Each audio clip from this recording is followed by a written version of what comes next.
Being free of rules may not be being free. The current film, The New Eve, looks at a hedonistic young woman and how she finds herself trapped between what she wants and what she can have in France today. Director Catherine Corsini talks with Canape about what it means to show the contradictions of contemporary love life. L'histoire que j'ai voulu raconter avec La Nouvelle Ève, c'est un film c'est un portrait, c'est le portrait d'une jeune femme, une femme de 30 ans, qui est une fille un petit peu paumée, déboussolée dans Paris, qui cherche l'amour absolument par tous les moyens, de n'importe quelle manière.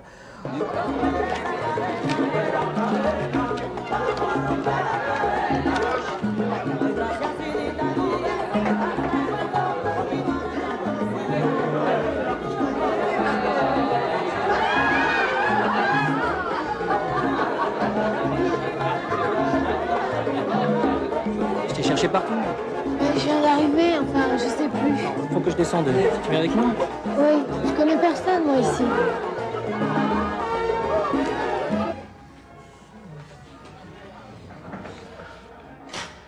Il y avait quelque chose dans le coin.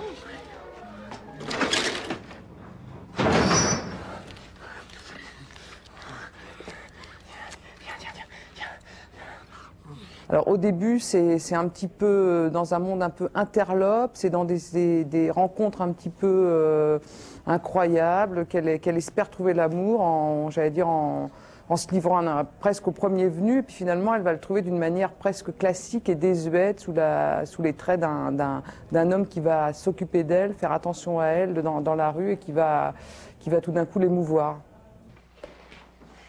Bonne nuit. Bonne nuit.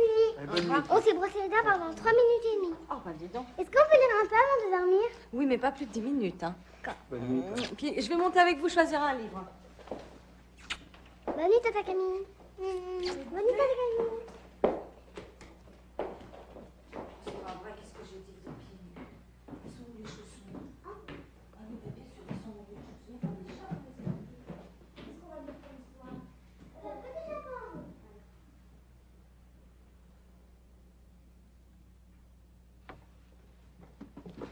Alexis.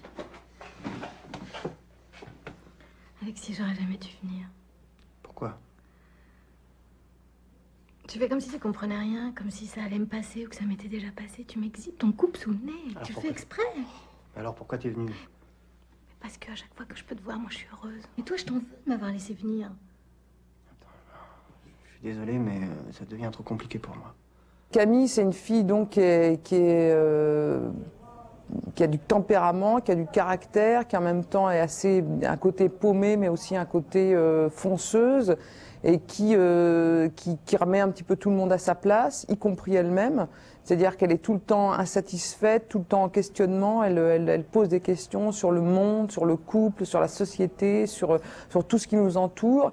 Et elle est tout le temps dans une espèce de rébellion, de questionnement et de naïveté aussi sur les choses. C'est ça qui la rend touchante et émouvante par moments, quoi. Je déteste les couples. Pourquoi ils font des gosses en plus? Ils arrêtent pas de parler boulot, enfants, crèche, petit pot, les couches, les vacances, la maison à louer, à acheter, le ski, le bord de mer, la famille. Oh, excuse-moi, mais ceux de tout à l'heure, ils avaient pas l'air d'avoir autant de conversations. Mais non, je te parle pas d'eux, je te parle de mon frère. Faut suivre, hein. Ça les arrangerait, hein, que je sois comme eux. Là, je les dérange, tu comprends, je les fais douter. En même temps, je leur sers d'alibi. C'est bien, ça veut dire que t'es pas résignée. Moi, enfin, résultat, je suis toute seule. Quand je les vois avec tout leur tralala, là, les fouets, les menottes, les guêpières... Ton frère? Mais non, les autres. Son frère, c'est les tire-lait, les tétines, les biberons. En fait, t'es une vraie romantique. Exactement. Je suis une vraie romantique. Elle déteste les couples et en même temps elle est fascinée. C'est-à-dire qu'elle est comme quelqu'un qui se demande mais pourquoi ça fonctionne, comment ça fonctionne, pourquoi les gens restent ensemble, mais quand ils restent ensemble c'est toujours pour des mauvaises raisons. Et en même temps j'aimerais bien essayer, mais en même temps j'ai envie de le faire à ma manière, quoi. Camille, t'es chiante. Vraiment, t'es chiante. Hein. Oui, je sais. Remarque, tu m'avais prévenu que ce serait un truc nul, hein. Qu'est-ce que tu veux que je te dise? Qu'on va vivre ensemble? Que je te dise des choses que je pense pas? Non. Puis si, peut-être d'ailleurs, hein. Juste pour avoir le plaisir de t'envoyer balader. Écoute, tu m'as touché dès que je t'ai vu. Après, je sais plus. Je t'aurais peut-être laissé passer si t'avais pas toujours été là. Mais maintenant, c'est comme ça. Je sais ce que je ressens, moi. C'est un objet dangereux, Camille. C'est un personnage qui essaie de la dynamique, c'est-à-dire que partout où elle passe, elle fout le bordel, quoi.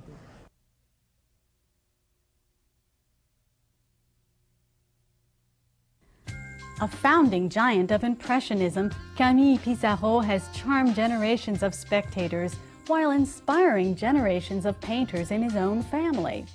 A recent exhibit explores the many branches that grow from the Pissarro tree. Curator David S. Stern tells Canape why the family is so productive, while great-granddaughter Lelia Pissarro explains why she paints.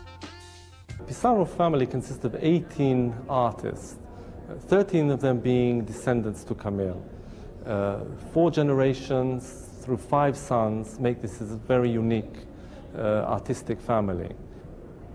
Camille is a fascinating character as an artist, as a teacher, and as a father. When it comes to his own family, we have such an art school developing in his own home. He's a very dominant figure in the family. And art is a way of life. Art is going out to nature for a picnic, it's painting in nature. Seeing artists coming, going on holidays, it's always around painting and art. Now, the emphasis in the exhibition is on Camille Pissarro.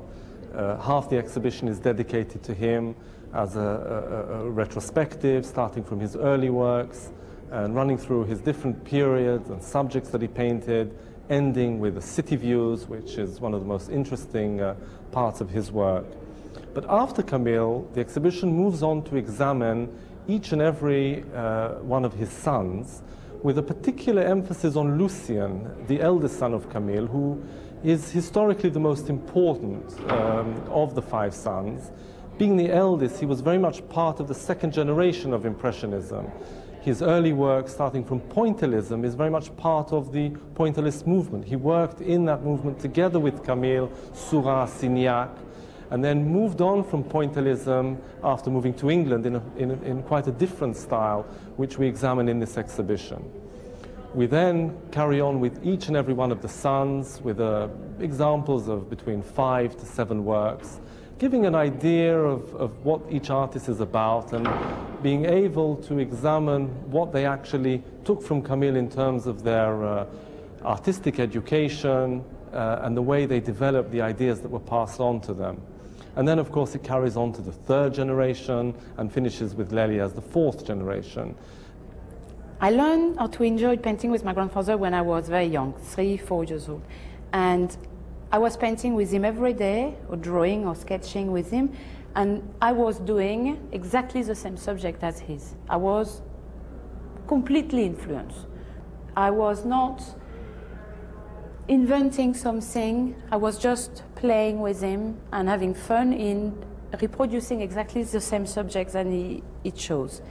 And when I was 16 or 17, at the time of the rebellion of the teenagers, when I decided, no, that's it, I don't want to be an artist anymore, I will leave aside the figurative art, because I still have this need of painting, I'll become an abstract artist. And I tried for 1 year, but I didn't get any pleasure out of it. I had the illusion that I was creating something new, and then I felt, but what the point? Why do everybody among the abstract or conceptual artists, it is so important that they do something that never been done before? And I felt I was more working around an ideology, around an explanation. It was not anymore painting. It became something philosophic. It had to have an explanation. So maybe you think it's an impressionist technique, I don't know.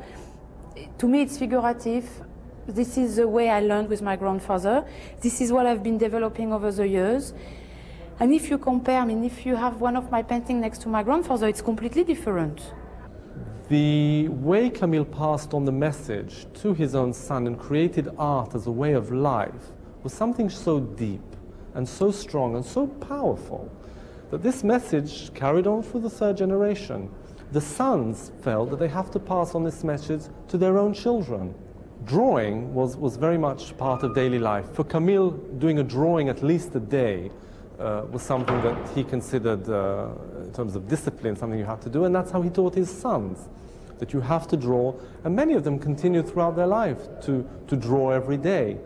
this is something very powerful within the family. On the artistic side, there's no doubt that what they learned in terms of the way to look at landscape, the certain colors that they would use, the subject matters that they would paint. This is something that Camille has passed on all these generations down to them, and they still don't look so much right and left. The ideas are so deeply embedded that they still believe in it in almost a religiously way.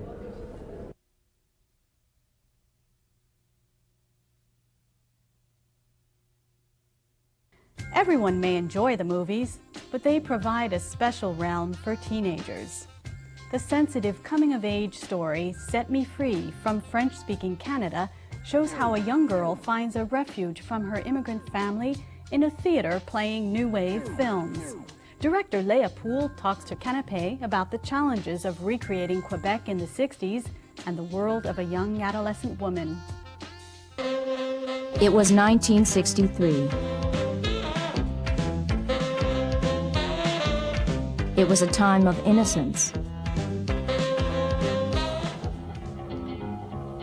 It was a time of change.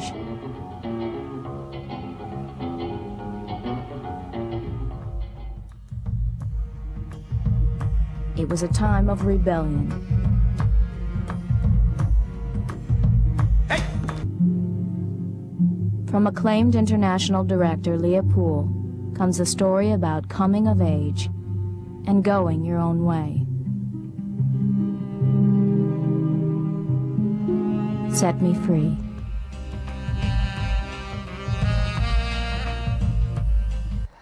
I adopted a little girl a few years ago, and I decided that it was important to make a film about this relationship between a mother and a daughter, and how it can affect a child not having the presence of a mother. Of course, the subject opened up, and it's not the only purpose of the film. It's more than this. It became a film about the coming of age of a 13-year-old girl, and in a dysfunctional family where the father is a Jewish poet that has problem in his life and cannot really be published, and a mother that is too tired to take care of his children. Combien de fois je vous ai dit de ne pas claquer la porte comme ça? Hein? Combien de fois? Peux-tu bien me foutre la paix avec tes maudites portes? Je suis ton père et tu me dois le respect. Tout ce qui nous arrive, ben, c'est de ta faute. T'es un nul! Un gros nul! Et touche-la surtout pas. Je te mêle pas de ça. Sors d'ici. Anna, allez, sors! Mais t'es complètement malade. Qu'est-ce que tu viens de dire? Répète. T'es malade, puis tu devrais te faire soigner. Tous tes crises de poèmes. Paul! Arrête! Paul! Papa, arrête! When Hannah, the main character, go and sees the Godard's film Vivre sa vie, it's a way for her to escape her family, and of course the situation that is not so easy. And she identifies herself to Anna Karina, the main character of Godard's film. Un billet, s'il vous plaît. Merci. Ça vous gêne que je vous regarde? Pas du tout. Vous avez l'air de vous ennuyer. Qu'est-ce que vous faites? Je dis, Vous m'offrez un verre? si vous voulez.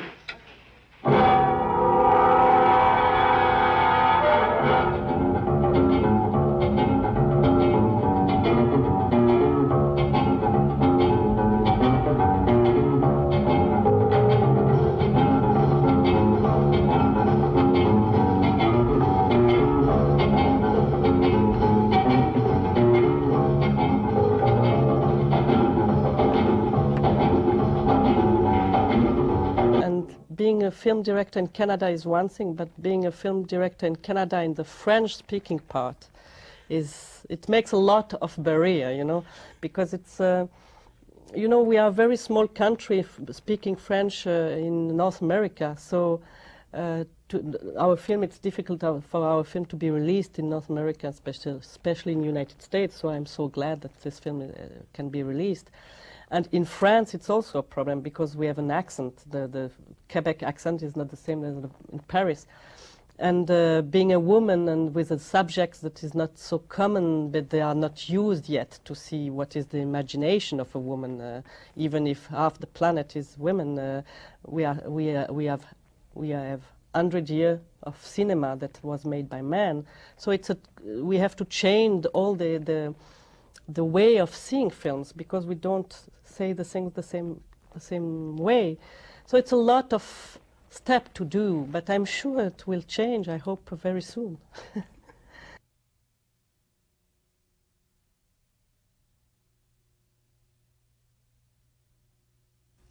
What happens when a couple of young French women find that the average guide to New York isn't written for young French women? New York Confidential, that's what happens. Co-authors Camille Labro and Stéphanie Chaillet explain to Canape how they found every cool restaurant, gallery, shop, and hotel in order to secure liberté, égalité, and fraternité for their fellow tourists. Rentier pastis, là. Vous pouvez venir si vous voulez. C'est l'endroit à la mode.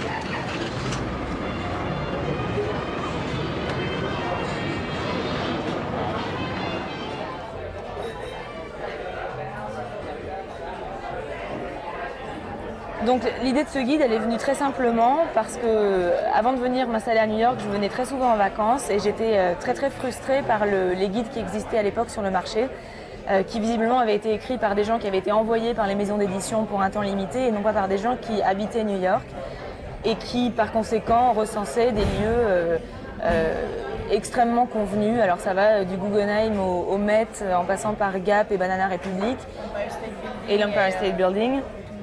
Et tous ces lieux-là, tout le monde sait où les trouver. En revanche, on ne sait pas forcément où trouver les galeries d'art un peu pointues, les cinémas d'art et d'essai, les boutiques de designers. Et comme je connaissais Camille et qu'elle habitait ici depuis longtemps, je lui ai dit écoute, il faut vraiment que tu fasses un guide sur New York, parce que les Français ont besoin d'un guide qui soit renseigné, qui soit pointu, qui soit exigeant et surtout qui soit écrit par quelqu'un de l'intérieur. Et donc moi je lui ai dit bon bah d'accord, mais dans ce cas-là, elle allait emménager à New York et je lui ai dit bon bah dans ce cas-là on le fait ensemble parce que ce qui m'intéressait aussi c'était moi étant ici depuis un bon moment et ayant pas mal baroudé à New York, ayant vu pas mal d'endroits, ce qui m'intéressait c'était de mélanger mon regard un peu rodé sur New York et son œil neuf. Qui découvrait les choses avec une curiosité différente, qui était capable, contrairement à moi, de voir ce qui existait à Paris et ce qui n'existait pas à Paris, et de faire la part des choses. Et donc on a vraiment travaillé New York Confidentiel dans cet esprit de complémentarité-là, en choisissant vraiment que des endroits qu'on aime, où on va souvent, et sans jamais faire de compromis sur quoi que ce soit. Et ce guide s'adresse peut-être moins aux New-Yorkais qui connaissent probablement aussi bien que nous la ville, mais à tous les visiteurs, aux Anglais qui viennent de Londres et qui le trouvent aussi à Londres, aux gens venus d'autres États des États-Unis et qui ont vraiment envie, pareil, de voir un New York un peu au-delà du New York touriste, quoi, de l'Empire State Building et de la Statue de la Liberté. Oui, il ne faut pas oublier que New York, c'est une ville d'immigration et qu'il y a constamment des apports humains nouveaux. Et notamment, il y a beaucoup d'Américains qui viennent s'installer. Et je pense que c'est important d'avoir une clé d'entrée. Évidemment, chacun découvre la ville à son rythme et à ses prédilections, mais ce guide-là, en anglais en tout cas, peut constituer une clé pour tous les gens qui débarquent, qui ont envie d'aller nager dans une belle piscine au bout d'une semaine et qui, au lieu de s'en remettre au bouche à oreille, d'attendre que leurs voisins leur disent ah, bah, tu devrais essayer ci ou ça, là, on leur propose des choses à faire qui sont un peu hors des sentiers battus. Moi j'avoue que l'un des endroits que je préfère, qui n'est pas nécessairement inconnu, c'est le musée PS1 dans le Queens, qui est vraiment un endroit formidable, non seulement pour les expos qu'ils ont, où ils ont vraiment du courage de montrer des jeunes artistes inconnus, qui font des trucs fantastiques, mais aussi qui organisent des opening parties le dimanche, environ tous les mois, qui sont les fêtes du côté de tout New York, où tous les gens branchés de Manhattan viennent boire des coups et manger des hot dogs dans la cour intérieure de PS1.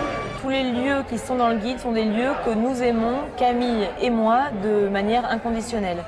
C'est-à-dire, en d'autres termes, dès qu'on avait des réserves sur un endroit, on l'éliminait. Donc c'est comme ça qu'on a fonctionné, c'est comme ça qu'on a sélectionné, et on se retrouve à avoir 200 adresses, ce qui est beaucoup moins que la plupart des guides, mais elles sont béton.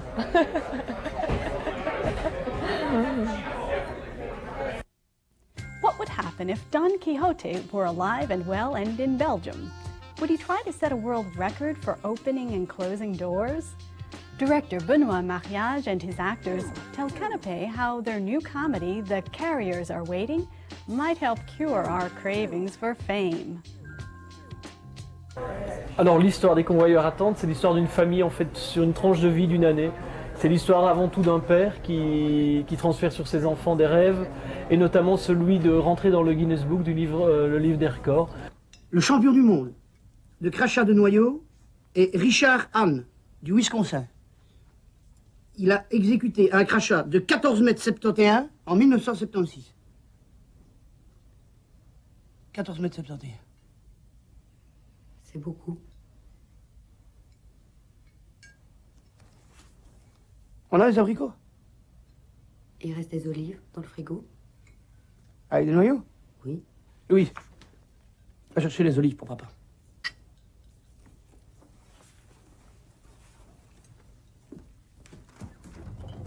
Ah, ça, c'est certain que si on reste le cul sur notre chaise, il nous arrivera rien. Qui ne risque rien n'a rien, vraiment. Moi, je dis qu'on peut l'avoir, cette voiture. Pour ça, il utilise son fils pour battre un des nombreux stupides records du livre, et en l'occurrence, ouvrir et fermer pendant 24 heures le plus de fois une porte. Et à travers cette métaphore un peu contemporaine, c'est un peu aussi un regard sur cette société qui avance un peu dans le vide et qui manque de réflexion. Richard, je te présente mon fils Michel. Michel, ton entraîneur. Alors je te signale qu'il me coûte 400 balles de l'heure. J'espère qu'à ce prix-là, tu vas mouiller le maillot. Hein? Ben, premièrement, mon rôle. Tu veux dire Attention. quelque chose? Non, je disais, fais attention. Je n'ose pas en prendre une. On va se calmer. Bon, premièrement, mon rôle, mon père m'embarque dans un record. Donc je vais ouvrir plus de 40 000 fois une porte en 24 heures. Moi, personnellement, je dois m'y engager à fond. J'ai peur dans mon père, donc c'est pas vraiment une peur, je le fais parce que je le respecte en fait. J'ai peur de lui tout en le respectant, et à mon avis c'est pour ça que je le fais. Pour faire le record par son fils, il faut déjà pas être pas très généreux. Et puis bon, alors il a des côtés, forcément un peu durs. Et en même temps, ça reste un personnage assez humain parce qu'il a des doutes, et surtout, je crois, le film retrace bien la peur. Donc quand Benoît parle d'un film sur notre société, je suis assez d'accord, parce qu'il y a aussi, comme ils sont dans des conditions assez précaires, il y a toute la peur, on sent la peur de ce père qui essaye de bien faire, qui va faire mal, qui va faire pire que ce qu'il voulait faire. Vas-y, prends la clenche et serre bien fort. Tu serres bien fort? Tu serres bien fort, là? Les mains moites, ça n'accroche pas.